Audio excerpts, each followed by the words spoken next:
রবিবার এশিয়ান জিমন্যাস্টিকে ঐতিহাসিক কৃতিত্ব স্থাপন করল রাজ্যের সোনার মেয়ে দীপা কর্মকার। উজবেকিস্তানে অনুষ্ঠিত এশিয়ান জিমন্যাস্টিক চ্যাম্পিয়নশিপ 2024-এ মহিলাদের ভল্ট অ্যাপারেটাসে স্বর্ণপদক জেতেন দীপা।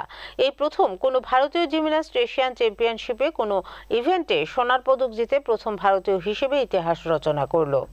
এশিয়ান জিমন্যাস্টিকের নতুন ইতিহাস রচনা করেছেন ত্রিপুরা সোনার মেয়ে তথা দেশের খ্যাতনামা অলিম্পিয়ান জিমন্যাস্ট দীপা কর্মকার।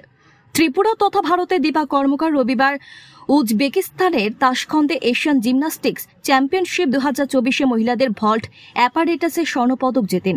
এই প্রথম কোনো ভারতীয় জিমন্যাস্ট এশিয়ান চ্যাম্পিয়নশিপে কোনো ইভেন্টে সোনার পদক জিতে ইতিহাস রচনা করেন।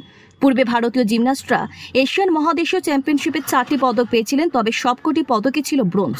দীপা কর্মকার নিজে 2015 সালে মহিলাদের ভল্টে তৃতীয় স্থান অর্জন করে, এর মধ্যে একটি ব্রোঞ্জ পদক অর্জন করেছিলেন।